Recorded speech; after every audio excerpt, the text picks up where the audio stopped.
I have a 9-year-old son with Down syndrome. I have a passion for this like the Leahys do. Like the Leahys, I'm a parent. 10 years from this December, my son will be 10 years old.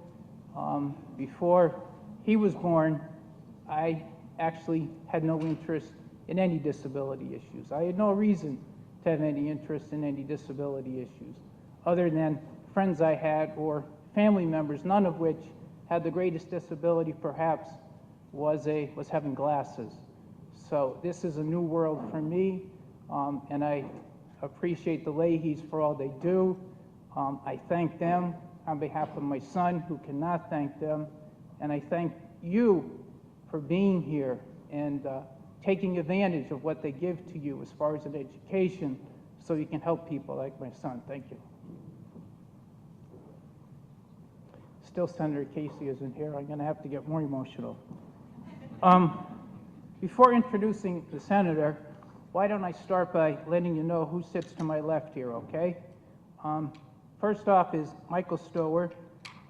Michael, for those who were here earlier today, was one of the presenters today and did an excellent job. Michael works as an educational consultant for the Pennsylvania Training and Technical Assistant Network. It's commonly called PATAN or Patent. I really never know how to pronounce that word right. It's actually an arm or an initiative of the Pennsylvania Department of Education, the Bureau of Special Education, which is most apropos, obviously, and it supports the educational community by offering professional development that builds the capacity of local educational agencies to meet students' needs. And Michael comes to us by way of Duquesne University.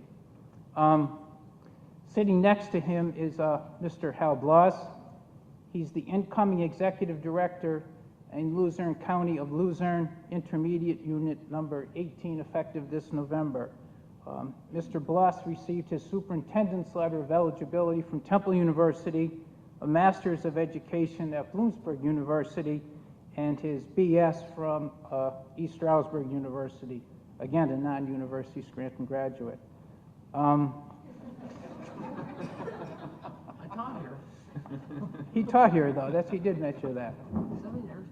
Next to him is Mr. William Gannon.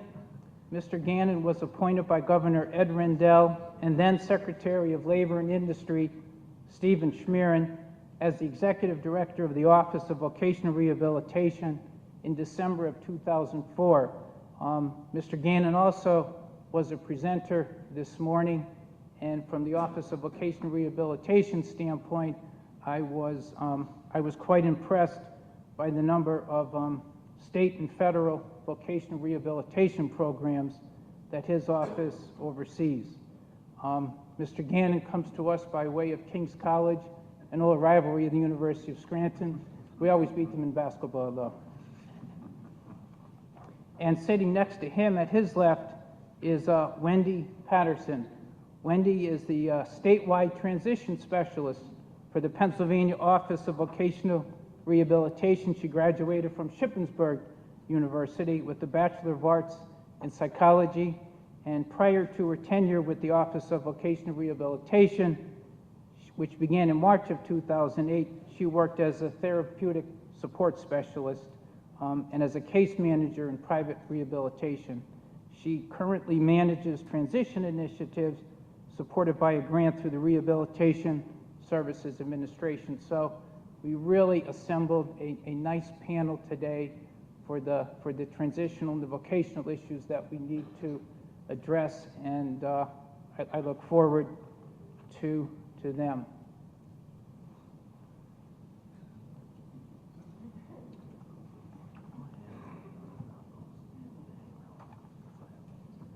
Let me start perhaps by asking a question of the panel, and then when we see Senator Casey come to the chair, we can invite him.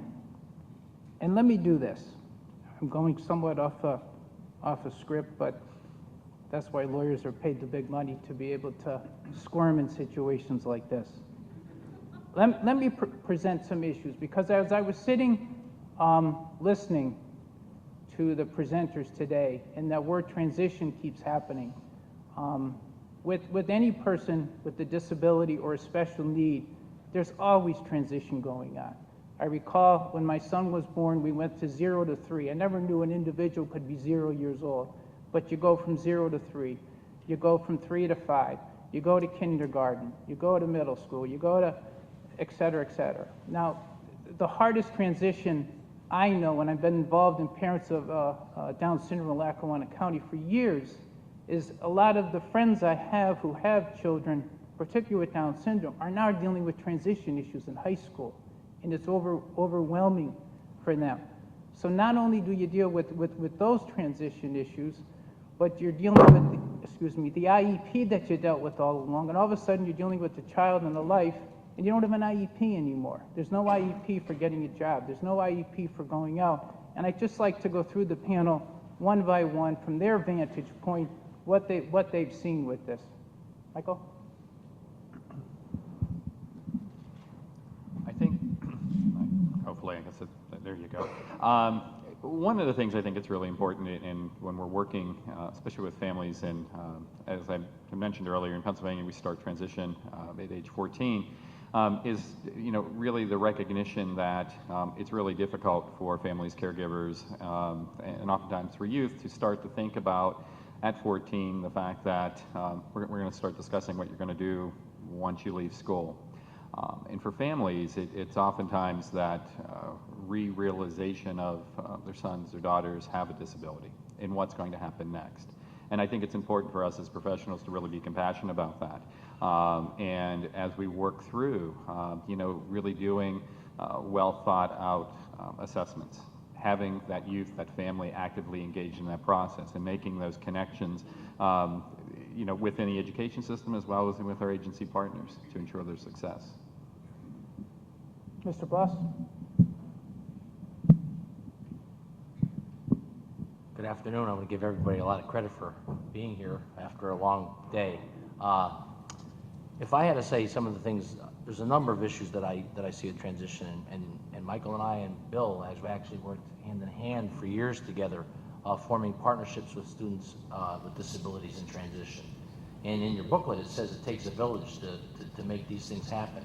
And I'd like to stress the fact that what it takes, more than anything else, is active engagement with partnerships and creating those partnerships to make sure that you have the safety nets in place to help these students. And the other thing that I'd like to say, particularly because I see so many young people here, transition typically by Pennsylvania Department of Education standards begins at age 14. But I would respectfully suggest to you that transition begins when you first identify that the student has a disability before you're even starting the IEP. You need to start thinking about where the student's abilities lie, where you're going to go, and what we can do to advocate for this student. Because the single most important area, when they asked people with disabilities what led them to be successful, they said they were able to take responsibility for their decisions at an earlier age, and they practiced that. And it's the practice of self-determination and self-advocacy that gets them to that point of independence that they can become able to take advantage of those partnerships. So what I'd like to impress upon you is that from the moment that we start working with students, we always think about how we can increase their self-determination. Because if they can make choices for themselves and take responsibilities for those choices, it gives them an increased opportunity to be successful when they do have to face transition. And it begins through a series of processes that start very, very early on. So that's one of my perspectives. Mr. Gannon? Having the microphone, I'll deviate just a quick instant. I just want to thank the interpreters today. If you think you're tired at the end of the day, think of what they've got to be doing. They've done a great job and carried a heavy load all day long. I think it's important, whether you're a parent, whether you're a friend of a person with disability, to recognize that transition isn't a word that applies simply to the disability community. We all go through transition. I can remember thinking, what is my mother doing? I'm 6 years old and she's leaving me in this building and going home. That was a transitional shock for me. First grade was probably more of a shock than graduating from high school. We all go through transitions, And it's difficult for everybody. It's difficult for any kid to leave home and start college. It becomes that much more burdensome if you have another load to carry as well. But I think we have to understand that it's part of the normal process for everybody. And Ms. Patterson?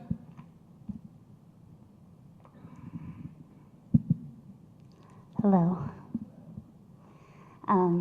I think that all three of these gentlemen had excellent points. I want to re-emphasize what Hal said about empowerment, and we were actually meeting yesterday and working on planning the conference, and we chose that as one of the main focuses of the conference, and it's really true how without being empowered, nothing else is really going to be effective.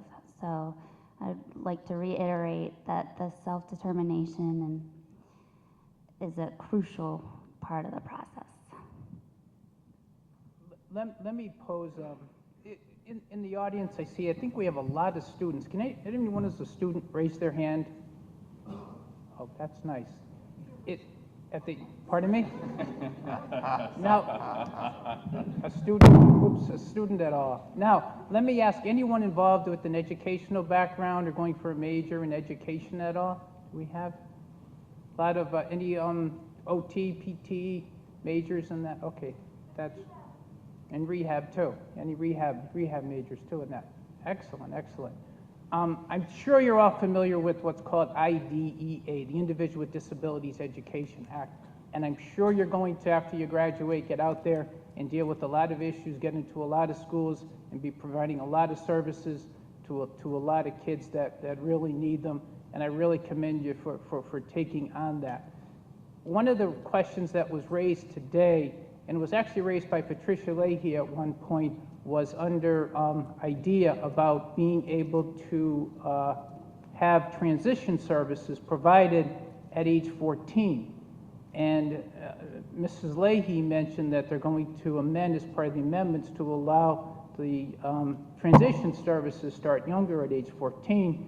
And Michael Storer mentioned this morning that under the Pennsylvania regulations, this actually begins at age 14. So I think that's important for everybody to know, because you're actually going to be dealing with these kids early on through high school, and just to be aware of it, and you'll be there before you know it. With that said, I think, do we have Senator Casey? Can you hear us, Senator?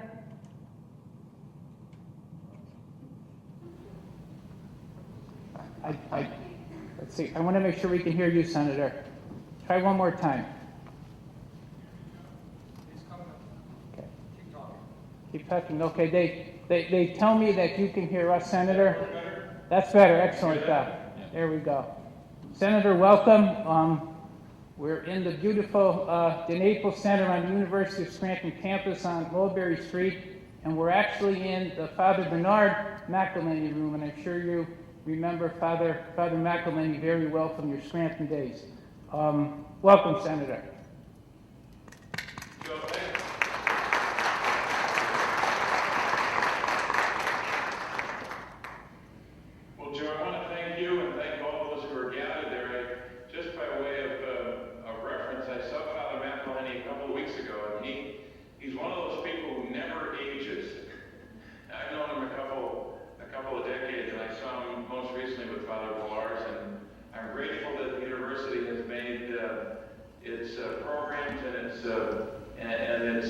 its crowd available to me to talk about healthcare. We're grateful for that opportunity. I had a chance a couple of weeks ago, it's probably almost 2 months ago, to report on a trip that I had made in August to both Afghanistan and Pakistan. We're grateful again today for this opportunity to talk about healthcare, the healthcare bill in general, or what will be a bill, one bill in the Senate in the near future, but also to speak particularly about some of the features of the bill in kind of a summary form as they relate to people with disabilities. And I do want to say how grateful I am that we have the kind of expertise in the room today, and the kind of crowd gathered that have an interest in and expertise in and knowledge and experience about the challenges faced by people with disabilities.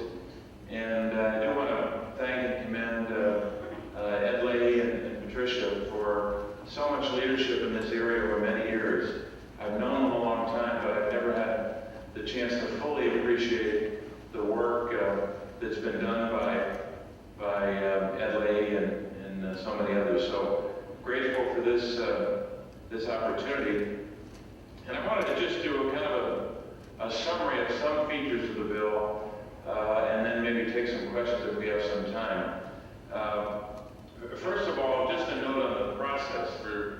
Even for those who are following this, it gets complicated, and it gets complicated from this vantage point as well. But we meaning, in this case, some 22 members, 23 voting members of the Health, Education, Labor, Pensions Committee, the so-called HGLP or Health Committee, chaired by Senator Kennedy. But by the time we got to the bill to really debate it and make changes to it, Senator Kennedy wasn't able to join us, and so it was really 22 people in and out of the room over the course of several weeks and some 60 hours that was preceded by 25 or more hours of sitting down with both parties, walking through the bill before we went to a formal markup or amendment process.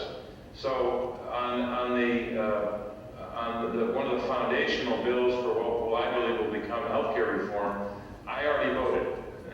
I voted this summer to move our bill out of the committee, and it's an excellent bill in so many different ways. It meets not just the jurisdictional obligations or responsibilities of the committee, but it dealt with the big issues that we're trying to wrestle with in healthcare reform. It focused on costs and how to save money, but also to do that in the context of wellness and better health outcomes for all Americans, especially those who are often left out of the best features of our system. It also had, if you just look at it title by title, it very clearly addresses a lot of the concerns that Americans have. Coverage concerns, that's the first section of the bill. Coverage problems like if you have a pre-existing condition. Insurance companies discriminating against people because of a pre-existing condition, for example, is made illegal in the bill. It's the first provision in the bill.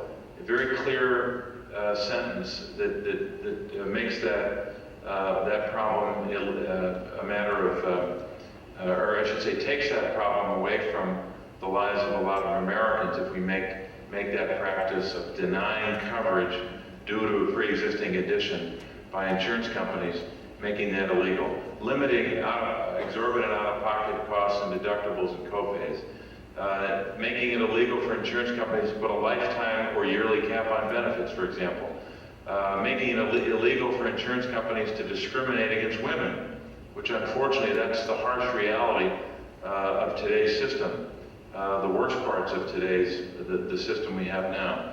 So the coverage section was comprehensive on so many issues. There's a whole section on quality, improving the quality.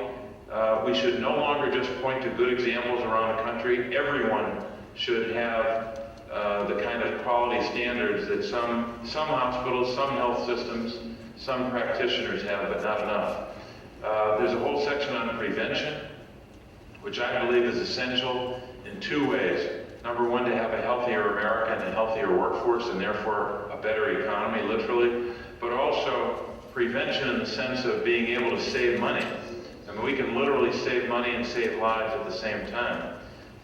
There's a whole section on workforce, which we have to ramp up very quickly because of the demands of our healthcare system and the demographics of our population, an aging population, but also a population that's going to need the kind of quality health care that a lot of our hospitals and health systems and doctors and nurses and others provide every day, but are not provided the kind of incentives they should be provided with to improve quality and enhance prevention.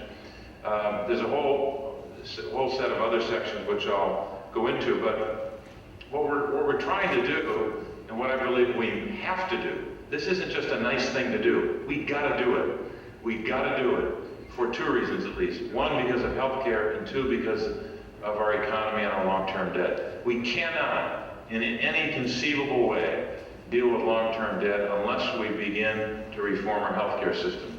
So even if you weren't focused on healthcare, if all you worried about was long-term debt, we got to do this. And that's why we've been pushing so hard to get a bill passed, because you can't wrestle, or at least begin to wrestle those big costs to the ground, so to speak, without a health care bill. All the talk in Washington about debt and deficit doesn't make much sense absent a health care bill, and that's the hard, cold reality of what we're facing. But we tried in our bill, and I think the Finance Committee tried as well, to deal with the cost question. But we also have to enhance and preserve choices. That's why I think a public option is very important, and we should, despite all the to use an old phrase, crepe hangers, it's still a debate that is ongoing, and it should be ongoing, because we want to give people choice, and we also want to inject more competition to bring down costs. So cost and choice are central elements of this, but they're also related. We also want to enhance quality, as I said before. And basically what we're trying to do here is to say to the American people, when it comes to the worries about those with coverage, we want to say to them, we want you to be able to keep what you have and to preserve your choice. In other words, the treatment you need from the doctor you choose. It should be that simple.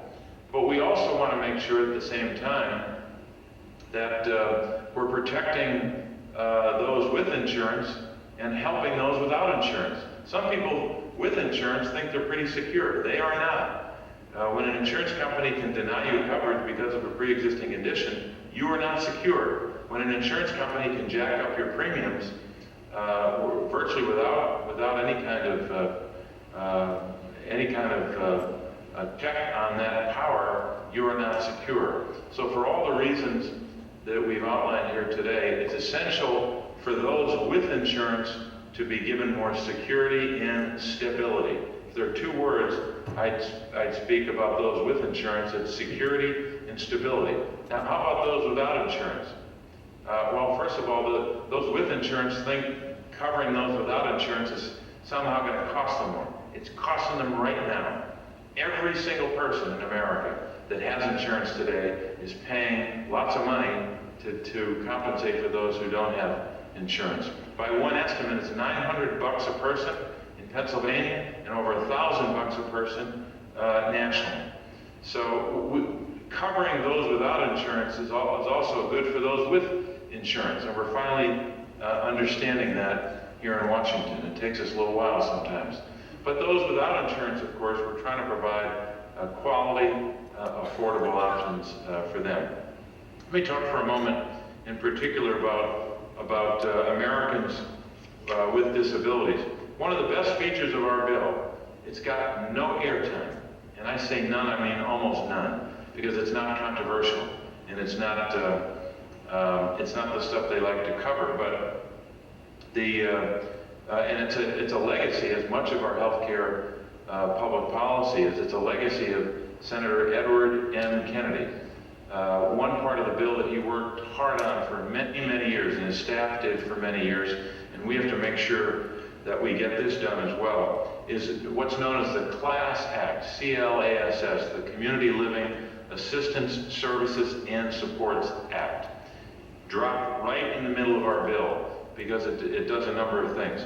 Basically what it does, and I'm just going to read a basic description, because no one's talking about this, and I know you may have been talking about it today, but I want people to hear this. It's a new national insurance program to help adults who have or develop functional impairments to remain independent.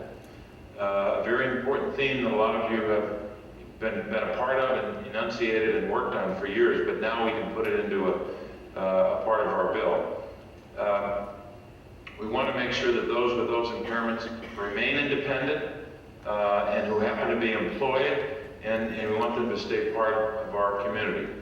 We don't want to say to someone who has some limitation or some impairment that might slow them down a little bit, we don't want to say to them, you're not going to be part of our employment. You're not going to be part of our economy.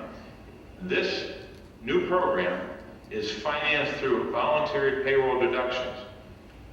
It'll remove barriers to independence and choice by having housing modifications, assistive technologies, personal assistance services, transportation, by providing a cash benefit to individuals unable to perform 2 or more functional activities of daily life.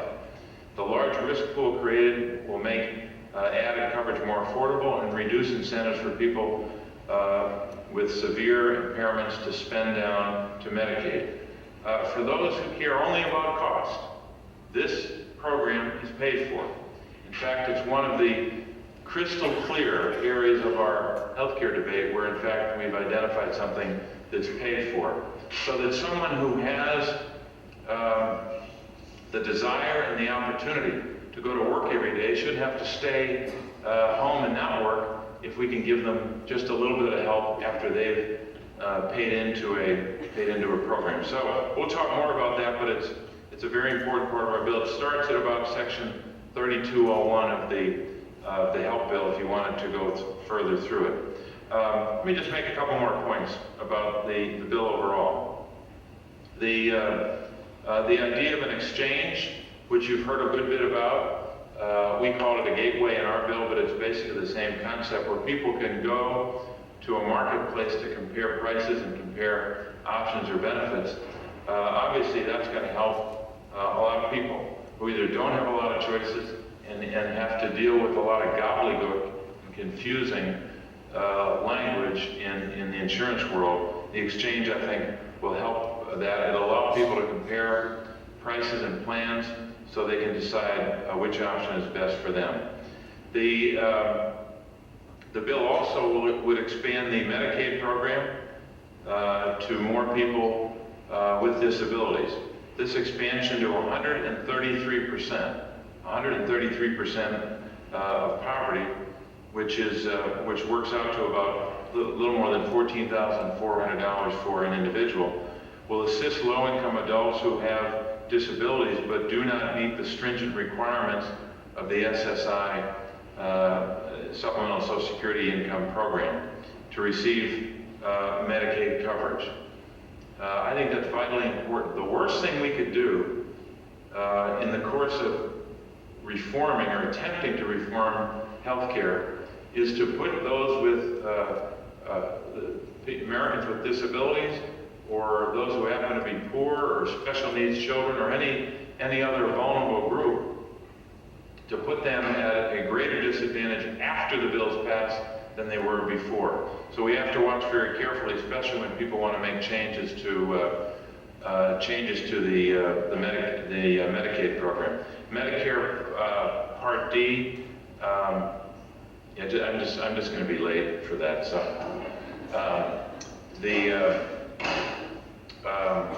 Medicare Part D, the reform plan would help people with disabilities eligible for Medicare Part D coverage through an agreement with believe it or not, the pharmaceutical industry. Who would ever believe that a couple years ago? And I'm serious about that. It is a significant advancement that we've got players at the table on healthcare reform that wouldn't even not just get to the table, they wouldn't go in the same house with some of us to discuss these things. This agreement with the pharmaceutical industry will provide individuals who hit the so-called donut hole. We've heard a lot about that over the last couple of years. Basically, $2,700 to $4,350 for 2009. People who fall within that category are in the so-called donut hole. Here's how it helps. A discount of at least 50% for medication costs while you're in that gap, at $2,700 to $4,350. This could save some individuals thousands of dollars. And again, we haven't heard a lot about this because it's good news. It's not controversial enough to get in the newspaper. But health insurance reform overall, I believe, will assure accessible, quality, affordable health care for people with disabilities, as well as many others in our society who don't have who don't either have coverage or don't have the security and stability they should have a right to expect. Let me just conclude with this thought.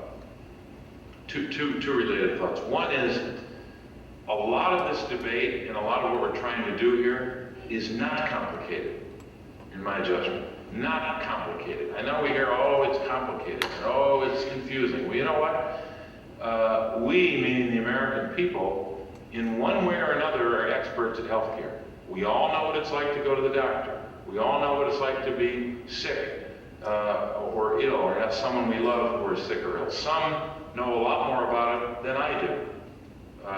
Some know more than others because of horrific circumstances you've had to live through. So you're an expert on what it means to deal with the healthcare system.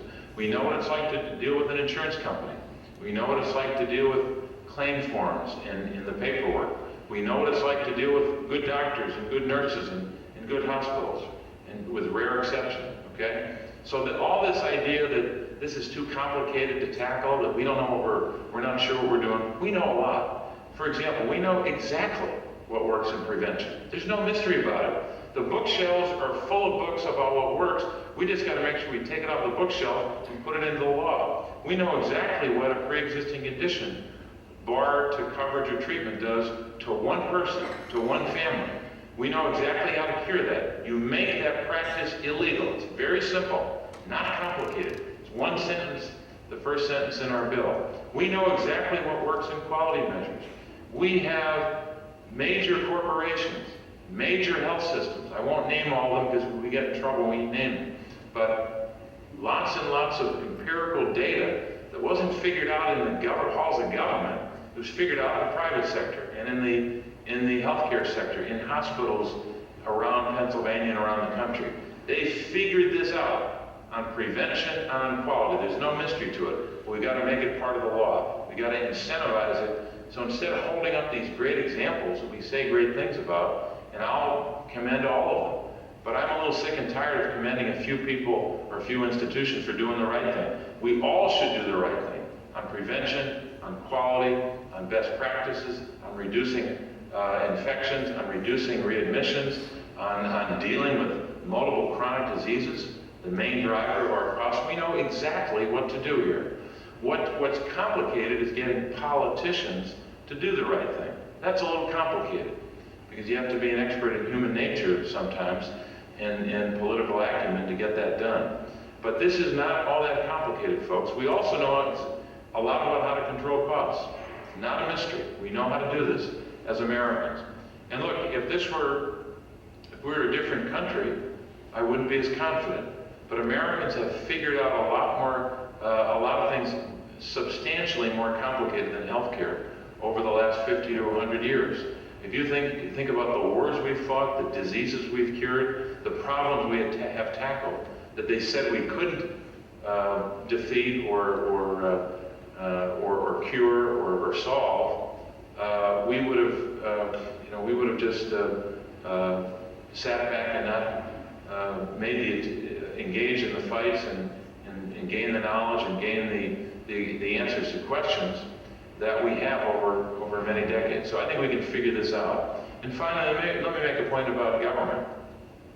I have a lot of town meetings, spoke to thousands and thousands of people in Pennsylvania. And whenever someone would say that this is a government takeover or that somehow government health care is bad, I would present the following information. And there are a lot of ways to say this, but we don't have a French system right now. We don't have a Canadian system. We don't have a system that's based upon some other country. And we don't have a system that is purely private. We got a mixed system right now. A mixture of both government health care and private sector health care. Mostly private sector health care. And I think that's not going to change too much. But when you add up the number of Americans who have government health care right now, there are about, by my count, at least 115 million people in these three programs. Medicaid, about 60 to 61 million at last count. Medicare, 45 million, and almost 8 million in VA health care. I did mention the Children's Health Insurance Program, which is kind of a hybrid of both government help and private sector health care. So we got a lot of people who get very good health care in government-run or at least in government-affiliated systems.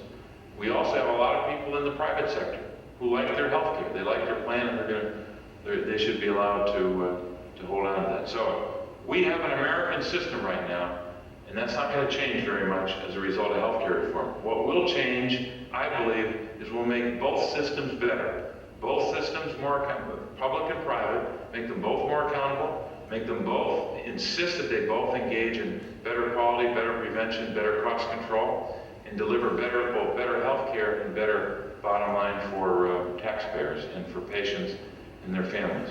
We can get this right, and we have to get it right.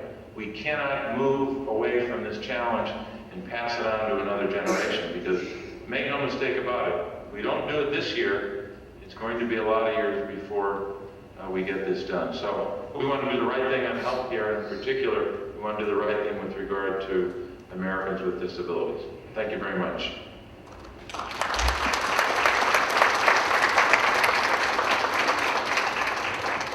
Senator, before I see if anyone in the audience has any questions, perhaps I'll take the privilege of asking you the first question. We've been talking a lot about transition today. Transition from school to work. And for most Americans, a job is a vehicle for health insurance. It's not an obstacle as those with disabilities. And let me tell you why, and let me tell you what I have seen here today from the presenters that talked a lot about transition. To those with disabilities who cannot find entry-level work that provides health insurance, government options are the only options today. People with disabilities cannot get private market health insurance because the premiums are too high, the exclusions on coverage for certain necessary treatment, or there's outright refusal to sell a policy to someone who has a pre-existing condition. Yet, unfortunately, Senator, at the same time, Medicaid's asset and income limits prevent many workers with disabilities from qualifying. For example, taking a job that pays enough to live on means losing access to health coverage. Work is obviously a crucial part of all our lives, especially those in the disability community. To those with disabilities, Senator, work defines their identities, their social circles, their role in society, and their sense of self-respect. My question, and I think it's the question of a lot of people here today at this conference, is this disabled population being considered in the healthcare legislation, or are they still going to be caught in a so-called trap, preventing them from finding and holding employment for fear of being without health insurance? Senator? Yeah, Joe, I don't think there's any question that in the course of, I don't profess to be an expert on every detail of what the Finance Committee is still wrestling with, and they're about to vote, we hope, in the next day or two. But what we try to do in our bill is to pay very close attention to a lot of Americans, and including those with disabilities, by making sure, as I mentioned before on the Medicaid, the Medicaid program, expanding the expansion on the percent of poverty to 133%, to assist those who happen to be both low income and people with disabilities. It may be that we have to spend even more time over the course of the next couple of weeks when this bill, and I should have said this before, the Finance Committee bill and our bill will be merged very soon. That'll happen quickly, and then you'll have a bill that will go to the floor.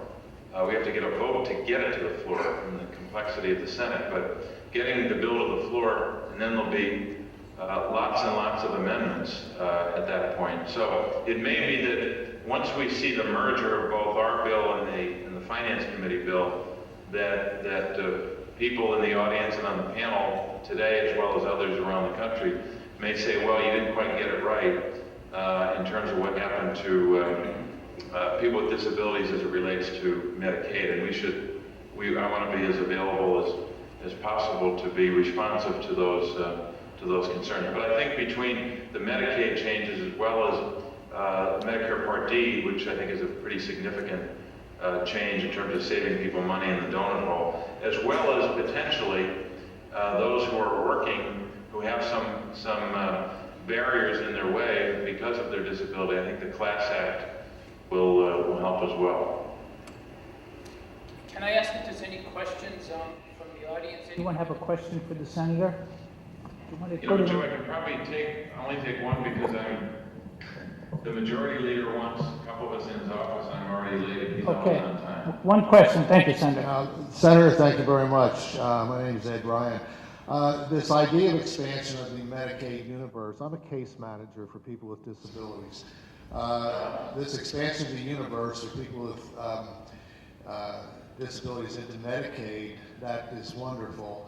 I have, and along with my colleagues, an extremely difficult time getting people with Medicaid access to any physicians, let alone specialists in this area. I don't know if that's national or whatever, but they can have Medicaid, but they can't see doctors. You mean access to physicians, you said? That's correct, and many of them have been dropped from physicians' care. Yeah, let us do this. I don't have a direct answer for you, but we can certainly find out whether we've addressed that in our bill. Technically, the mechanics of Medicaid in terms of the expansion to 133% of poverty and the mechanics of how the program works is mostly and almost exclusively under the jurisdiction of the Finance Committee, although we spoke to it. But we can find out whether or not there are ways to provide greater access to physicians. One thing I do know that is part of the bill overall, and this may speak to those who are on Medicaid who have one or more disabilities, that we have, in a general sense in the bill, we're trying to develop a system throughout our healthcare system where everyone, this is the ideal, and it'll take us a while to work up to this, but the ideal and the goal of having every American who has health insurance coverage has a primary care physician. That's the goal. And I know we have a shortage of primary care physicians. We got to figure that out through recruiting and incentives and other strategies. In addition to a primary care physician, we talk at length about community health teams, medical home model, all of those phrases that you know and have experience with, so that every American not only has a primary care physician who deals with them a lot and knows them the best, but is kind of for lack of a better word, a quarterback, to be able to interact with and direct a person to various levels of expertise and access to other doctors who are specialists. So that's the model that one person, every person I should say, should be surrounded by a team, not just one doctor who might be able to make a referral, might not, and who isn't able to communicate almost literally, if not through the wonders of technology, about a particular patient to specialists, not just to make that connection, but to get treatment quickly, not months and months and months and years later. So that's the ideal, and I think it will have an impact on everyone, not just those who are low income or people with disabilities. Senator, I will let you go. Thank you very much on behalf of the entire conference and the Leahys, and good luck with the legislation. Joe, thank you very much, and thank the panel and everyone for your attention, and I'm sorry I went a little long. Okay, thank you very much. Thank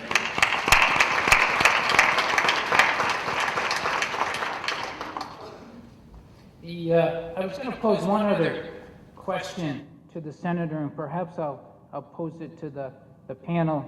Some of them are involved in education, and it comes more as a lawyerly question. When you talk about healthcare legislation, you don't necessarily have to agree or disagree with anything that's in the legislation, but the question becomes, do we need healthcare legislation? And why I ask this is if you look back, you say there's various civil rights laws that have been created specifically for dealing with people with disabilities. We talked before about IDEA, the Individual with Disabilities Education Act. That has to particularly deal with children with special needs and getting a free and appropriate public education and being provided the right support and the right services. You have another thing called the Section 504, the Rehabilitation Act, which also has to deal with not being able to discriminate against anyone, basically. In a nutshell, it applies to schools, it applies to hospitals. Then you have the, obviously, the American with Disabilities Act. Under Title II and III, it particularly addresses accessibility, being able to have ability to access A, B, and C. It applies to schools, it applies to hospitals, it applies to public places. The logical question that seems to follow, though, when you're dealing with people with disabilities who all have a common dream of wanting being included, like included in a classroom, who want to be integrated, who want to work. Why do you go to school? You go to school to learn to work. The logical question becomes, is it a civil rights issue that we're dealing with in order to bring healthcare legislation to the forefront? And I think that's a crucial question. It was obviously going to be my next one of the senator, but I think I know what his answer would be, and I'd appreciate any comment from the panel on that. Mr. Gannon? I think you're right on track with the question. I think there are two overriding issues that really need to be addressed. I don't disagree with anything that the senator said in terms of there being right issues that need to be addressed. But it seems to me that you automatically continue those with paying for those without until the system is universal. And a universal is what you would refer to as a civil right. If it's a civil right, then it needs to be universal, or we are criminally treating a certain class of individuals in the nation.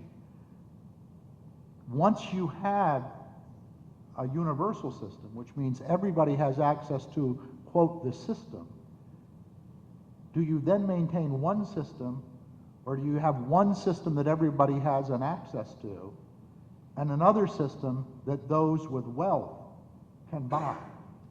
Because if you have two systems, one with wealth, one that wealth can buy, and one that everybody else gets, again, you don't have a resolve to the problem.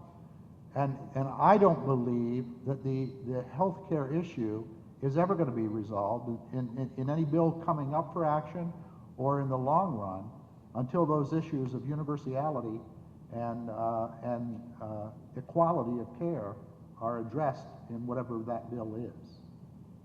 But personal opinion. Any other comments from the panel? Just to kind of piggyback, I'm sorry, on what Mr. Gannon was saying. I think when we talk about education, we talk about faith and free appropriate education. It's the same thing with healthcare, and it's free appropriate healthcare for everyone. And that's kind of the equalizer in education. It should be the equalizer in healthcare. And when we look at, just to tie this into transition, I think in the whole idea of working in a community, looking at our allies, looking at our partners. Senator Casey had mentioned about a medical home project, and the Department of Health is a key player on our transition team at the state and local level, and that is a model, and it doesn't mean necessarily throwing more dollars at the system. The system is in place. I mean, he was saying, things are simple. Well, they are, but it's taking a step back and looking at it, making the connections, seeing what makes the most sense. And again, equipping our young folks with the tools, and tools being healthcare so they can be successful. Let me just pose some perhaps statements. I think these are perhaps important for conferences like this, and particularly with the number of students that we have here, just to get people thinking. And no one is here at this conference, but particularly on the healthcare issue, trying to sell a certain side or sell a certain piece of legislation. But this conference, as any conference should be, is just a design to get you to think. So when I sat down and I tried to deal with the issue of transition and deal with healthcare and transition, the two terms, I came up with some real life situations that I've actually seen. I'll leave names out and people out, but these are real life situations, and you can see how the healthcare reform legislation can or cannot apply to them and how it should be changed or not. And I like some comment from the panel. And the first is a middle-aged worker who has multiple sclerosis. She's afraid she's going to lose her job, or she may have to move to another job. And the question becomes, would she lose her health insurance because she will not be insured again because, as the senator was talking about, a pre-existing condition moving on to a new employer? And this person is a professional, yet this person has multiple sclerosis, and that's a big concern under the existing health care. The other one is a school teacher, again, a middle-aged woman. She has rheumatoid arthritis. She has thousands of dollars a month that she has to pay because her health insurance plan recently decided not to cover the medications that she was taking. Now she's left with the decision to quit her job because she has to qualify for public health insurance to pay for her medications. The next example is an autistic individual, 25 years old. He wants to accept a job at a small business, but the additional income would exceed what he's allowed under the government called SSI income limits, and therefore he can't afford health care. If he goes and gets the job, he can't afford to take the job because he loses health care. So it's a catch-22. These are all real-life situations that people, a lot of our ages, are facing under the existing health care system. And I would like some comment from our panel. I'm sure these are issues that they run into, at least on the fringes. Anyone want to go first? Yeah, Mr. Bloss? I'd like to take that. It really doesn't matter if you're talking about healthcare or any of these issues like SSI or how many dollars they can or can't make, or whether or not the employment isn't competitive or supported. What happens is regardless of the issue that you're speaking about, when you talked about the issue of civil rights, what comes down to is we really need to find ways that, and when I talked before about these partnerships, the most frustrating thing about some of the partnerships that we have is that the rules actually constrain us from leveling the playing field for all people. And I think that what has to happen is I think by passing these kinds of legislation, what we're hoping to see accomplished is the leveling of the playing field. So once you pass this kind of legislation, that is no longer an issue. And what happens is because of the constraints that are in varied guidelines, and OVR has certain constraints, education has certain constraints, employers have certain constraints, the healthcare system itself has certain constraints.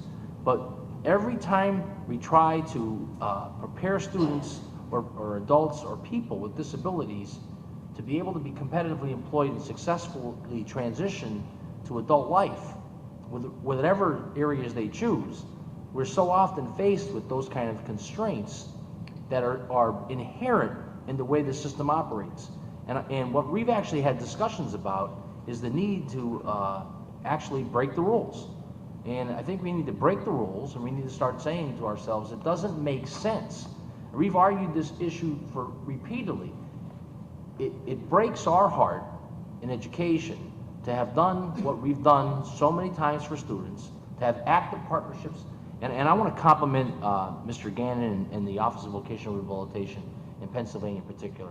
What they've done, and I think Michael's seen this because I've certainly worked with Michael for years, what they've done to advance the ability to transition students with disabilities into the workplace in support of educational efforts has been phenomenal. I want to thank you guys for that because that's been huge. And so everywhere you go, you should see things that are partnerships from OVR.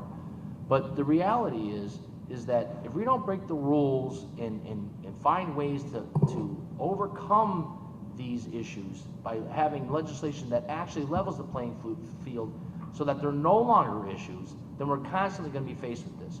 We prepare students to transition to adult life in many programs that are funded by education in partnership with OVR, only to find them turn age 21 or 18 and graduate, and the supports for these students aren't there because of the constraints of the system. And actually, in many cases, it becomes counterproductive in terms of access to other services for students to seek employment. So therefore, like the point you made with the SSI, is that it's actually counterproductive, so they may in fact want to not work. And when your choice, and I think that these are the kind of, they're really ethical dilemmas, because the choice becomes which of the greater goods we choose, because they're both, we want to do the right things for people, but sometimes it's hard when you want to do the right thing to get them competitively employed, but then the constraint says if you do that, then they're going to lose these benefits. And until we pass legislation, and until we get agencies that have the governmental flexibility to look at issues, not in a black and white world, but in a gray world, that you're actually trying to figure out what's going to allow the most amount of success, we're constantly going to be having to make that Sophie's choice type of an option for a student in every one of those that you mentioned. And in fact, if the level field, if we listen to what his healthcare said, if pre-existing condition wasn't an issue, if SSI wasn't an issue, then employers would be saying, I can do these things. But every time an employer sits down with somebody that has those issues, they have to weigh those factors. And as long as they have to weigh those factors, they're not going to get the equal opportunities that everybody else in this country enjoys. Any other